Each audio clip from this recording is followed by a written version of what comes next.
watching.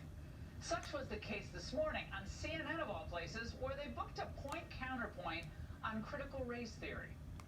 Schools should absolutely be teaching reading, writing, arithmetic. They should not be radicalizing our kids. Equity and inclusion racket in Austin, Texas, telling companies and individuals to check their white privilege and re-examine their obsession with merit-based hiring.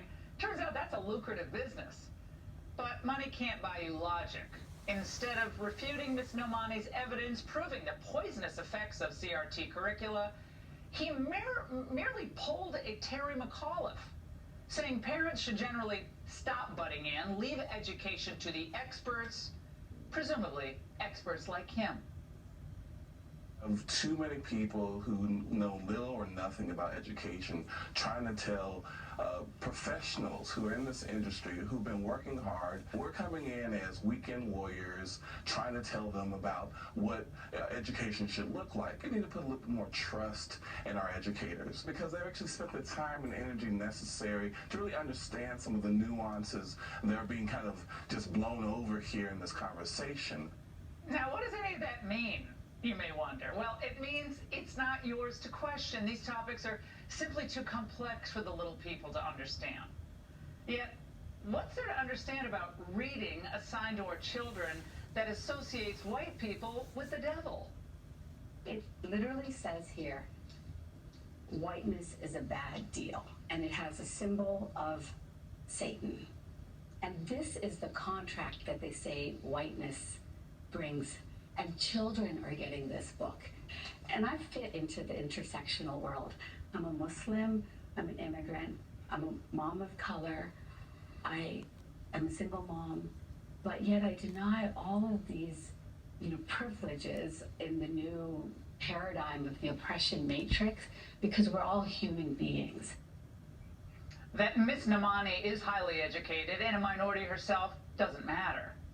For the DEI cabal, all that matters is marketing guilt and shame to schools, corporations, entertainers, and sports figures. And of course, the churches are in on the act. Each comes under enormous pressure to comply. They prove their DEI bona fides by linking to goofy DEI posters like this one, or by hiring people not on merit, but according to the latest woke rules. And of course, by shunning anyone who refuses to mouth their platitudes or who questions their goals. DEI propaganda, like CCP propaganda, must never be questioned by the unenlightened masses. The language that I'm hearing used here doesn't really speak to the level of sophistication that I think is necessary to help our young people be prepared for the world of work, for the society that they're going to be living in. As someone who worked in universities, we had too many students who were coming to the university who had little or no experience of knowing how to navigate the conversations and relationships that were related to race. Oh, what gibberish! Don't you feel better about paying that fat college tuition now? But you may not know it, but schools and businesses are desperate to check the diversity, equity, and inclusion box that they'll either hire a full-time DEI coordinator or they'll feel like they have to hire random DEI consultants they find on the web. Meet Ritu Basan, founder of Basan Consulting, Inc. Her firm is described as a world-renowned full-service DEI consulting firm dedicated to driving organizational change. And when I say whiteness, I'm talking about the embodiment of white American, white Anglo, white Eurocentric ways of behaving, put you in a place where you are better, more deserving, more competent, and more over people who embody behaviors that connect back to communities of color and indigenous communities. And the connection between racism and white supremacy is that racism is a manifestation of white supremacy. What a terrible way to make a living. No real knowledge of history, zero appreciation of the great blessings of liberty and opportunity that America provides, only resentment politics and a lot of hand movements. And yes, the point of this is to turn neighbor against neighbor, student against student, citizen against country. The white populace has always been susceptible to manipulation around racial animus. This is really about white people, and particularly white children, now being exposed to ideas that I think previously were segregated, frankly. If your children's school teaches this nonsense, demand that your son or daughter be permitted to opt out in favor of, I don't know, those unaccomplished writers like Hemingway, Fitzgerald, Twain, Harriet Beecher Stowe, other great American writers. But remember, the goals are always shifting for the DEI crowd. 20 years ago, it was tolerance for different points of view.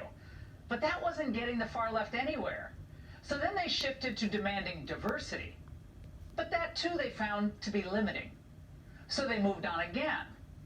Lecturer Paloma Medina gave a tutorial to a packed auditorium on how to establish true racial and gender equity in your workplace. We need to verbalize the right goal. The goal isn't diversity. The goal is equity. Hell yeah. Instead of saying that you're going to form a diversity committee, hire outside experts to help you audit for and then achieve equity in salary and promotions. You can do it in 2 years. You can. Look at those clapping seals in the audience. They don't even realize that the speaker is shilling for her own industry, and her solutions would mean forcing a lot of them in the audience out of jobs and hiring others purely on racial or gender lines. Now, the temptation is to laugh at this cottage industry for the perpetually aggrieved. Oh yeah, but to do that is just a mistake. Real racism is repugnant, and everyone but the lowest of the low know it. But what we're doing to our schools, our workplaces, our everyday life is corrosive and divisive. The only people we really help by hiring, firing, or promoting people based on immutable characteristics are the people getting rich off teaching bitterness and virtue signaling, where hard work and effort will usually suffice. And remember, they're not alone. Every piece of this garbage that the hard left spouts is now treated as gospel by President Biden and his entire team. America has a long history of systemic racism. Systemic racism is a stain on our nation's soul. The knee on the neck of justice for Black Americans. We must improve equity within and between our countries and close economic, political, and social gaps that persist based on race, gender, and other parts of our identity. They'll use every bit of their power, and that's a lot of power, to force you to live in a country dominated by the DEI police. Which takes us back to that discussion that caught my attention earlier today. What a great country it is that a Muslim American woman who arrived here not speaking our language is far better versed in the guarantees of our Constitution and the meaning of our Declaration than countless native-born DEI experts, not to mention the buffoons now occupying the White House. Think of the tens of millions of immigrants who become small business owners and successful professionals, and who did so, by the way, without relying on government handouts or DEI mandates to clear the path for themselves. So maybe, just maybe, it's time for us to focus more on parenting and less on complaining, more on showcasing talent and less obsessing on race or ethnicity. And that's the angle. The left is branding parents as domestic terrorists just for fighting for their kids. One Virginia father even getting arrested while he blew the whistle about his daughter being raped in a school bathroom. He's here with disturbing details, plus he reveals how the school tried to cover it all up. That's next.